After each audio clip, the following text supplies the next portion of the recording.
जब मैं लखनऊ में नियुक्ति पत्र दे रहा था उसमें कौशाम्बी के भी नौजवान थे, फतेहपुर के भी थे, सोनभद्र के भी थे, मिर्जापुर के भी थे, चित्रकूट के भी थे, चंदौली के भी थे, भदोही के भी थे, बिजनौर के भी थे, सहारनपुर के भी थे, ललितपुर के भी थे और महोबा के भी थे। हर कोने से आज युवा भर्ती हो रहा है, उसको नौकरी मिल रही है।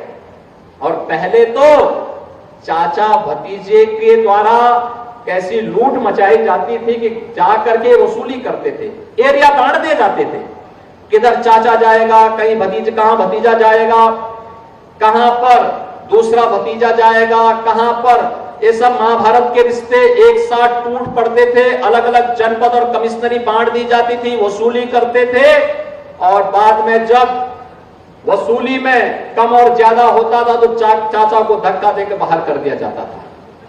बहन और भाइयों, अब ऐसा नहीं होगा।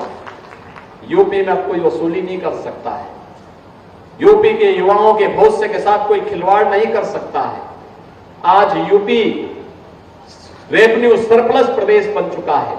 हर व्यापारी को सुरक्षा प्रदान करना हमारा कार्य है और सरकार किसी भी हद तक जाकर के सुरक्षा भी देगी, उन्हें सम्मान भी देगी। हर नागरिक को सुरक्षा प्रदान करना, हर बहन और हर बेटी की सुरक्षा करना इस सरकार का कार्य है, सरकार उसको भी करेगी। और तब भी मैंने कहा था, माफिया अगर सिर उठाने का दुस्साहस करेगा तो उसको मिट्टी में मिलाने का काम भी सरकार करेगी। और बहनों और भाइयों, आज मैं आपसे कहने के लिए आया हूं, ये जो बड़ी बड़ी घोषणाएं कर रहे हैं, ये वही लोग हैं जिन माफियाओं के सामने आज कभी नाक रगड़ा करते थे, उनके सामने, दंगाइयों के सामने नाक रगड़ा करते थे। अरे बुलडोजर चलाने के लिए हिम्मत चाहिए, हिम्मत। ये दंगाइयों के सामने और माफियाओं के सामने नाक रगड़ने वाले बुलडोजर क्या चलाएंगे? बुलडोजर को देख करके इनको वैसे ही हार्ट अटैक हो जाएगा, ये लोग नहीं झेल पाएंगे इन बातों को। लेकिन बहनों और भाइयों, मैं आया हूं आपके सामने, ये मंच आया है आपके सामने आपको आश्वस्त करने के लिए। कुंभ आपने 2013 में भी देखा होगा और कुंभ का आयोजन 2019 में भी देखा होगा। 2013 में जो भी आया होगा संकल्प लेके गया कि दोबारा इस प्रकार की दुर्व्यवस्था में नहीं आऊंगा।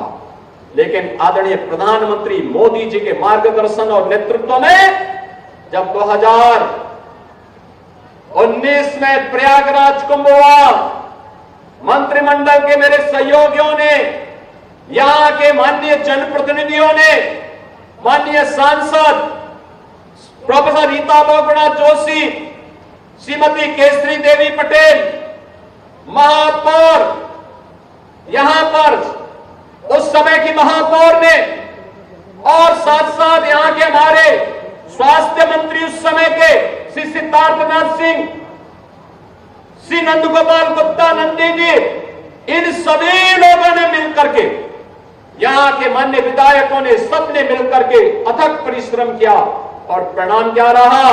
2019 में कुंभ कैसे होता है प्रयागराज ने बता दिया। कुंभ स्वच्छता, सुरक्षा और सुव्यवस्था का एक मॉडल होता है। प्रयागराज का सम्मान दुनिया के अंदर बढ़ा था। याद करिए, 2017 के पहले उत्तर प्रदेश एक बीमारू राज्य हो गया था, न युवाओं को नौकरी मिलती थी, न रोजगार मिलता था, न कोई निवेश करने के लिए आता था, अन्नदाता किसान आत्महत्या कर रहा था, बेटी सुरक्षित नहीं थी, व्यापारी का सम्मान भी नहीं था और उसको सुरक्षा भी नहीं थी, समाज का कोई तबका खुशहाल नहीं था। दंगे होते थे, बड़े बड़े दंगे होते थे, महीनों महीनों तक दंगे चलते थे। आपने 7.5 वर्ष में कहीं दंगे का नाम सुना है क्या?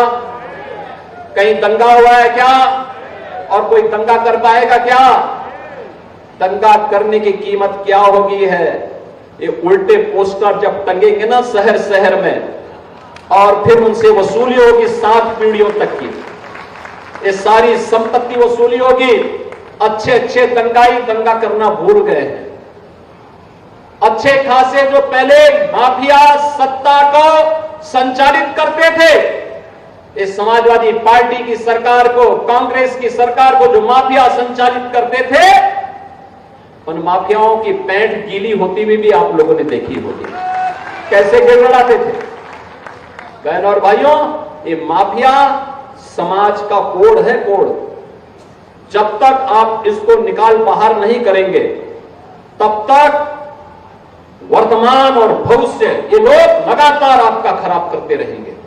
और इसलिए लड़ने का एक जज्बा, जैसे सरकार लड़ रही है, ऐसे ही हम सबको लड़ना होगा।